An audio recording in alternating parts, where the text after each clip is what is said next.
and the siege of Pisa. But his American strategy was focused on the enemy's here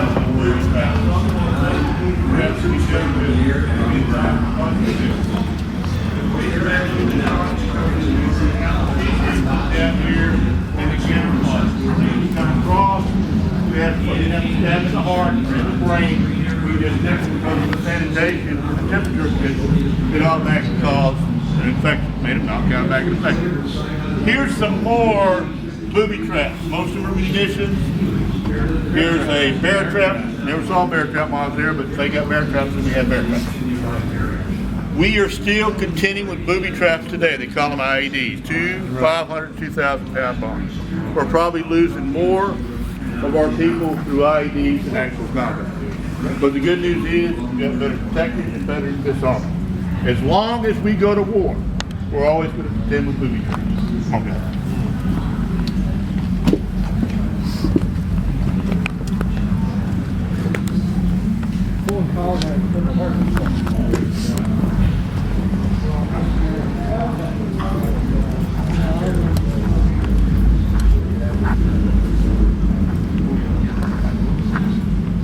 You have an autos here. This is supposed to be White City, okay?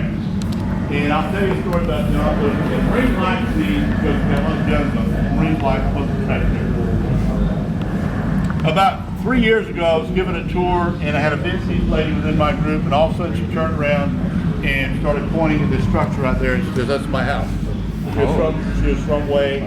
She was there during the time where she actually told the stories. She talked for a few minutes about the Marines. Okay.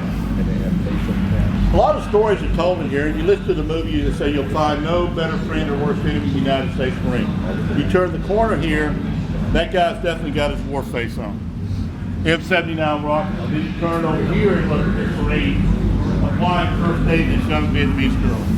What happens a lot of times is we go and we secure the area and we become humanitarians. I talked about probably the most notable MAGTF we got, are mute. We had some problems over in Libya. Some Air Force pilots got shot down. The 26 MU set up a trap, special operations unit, and sent it in and pulled them pilots back. Combat operations.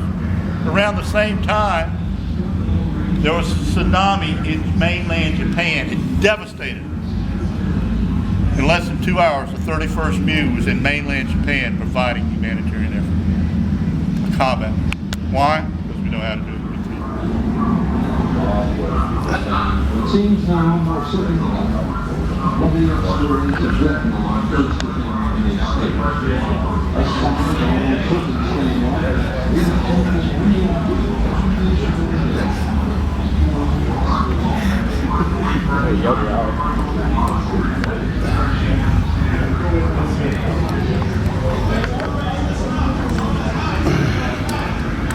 Here's what we call our medal bar.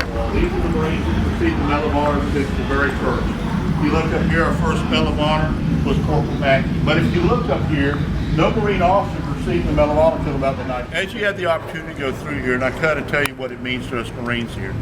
And I use the example of that old World War II Marine, you know, that had those extended families, and when he brings them in here, he never talked about his service until they come here in the Leatherneck Gallery. And all of a sudden they start tearing up, start talking. You want to talk to me, you want to talk to you, you want to talk to the family. The family asks him, "What's wrong?" I said, "There's nothing wrong with him. He's safe, he's home, this is his museum.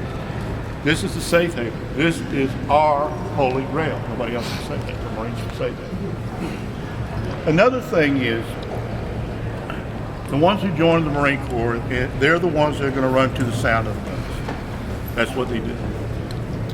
Somewhere around the 11th, 12th week of training, something happens and they reach in there and they pull out that red slimy heart and they replace it with a green Marine Corps heart. And so when the hymn plays and watches, we automatically go to the position of attention, try to get everybody else to stand up too. It's like something holy does. They call us a cult, something special.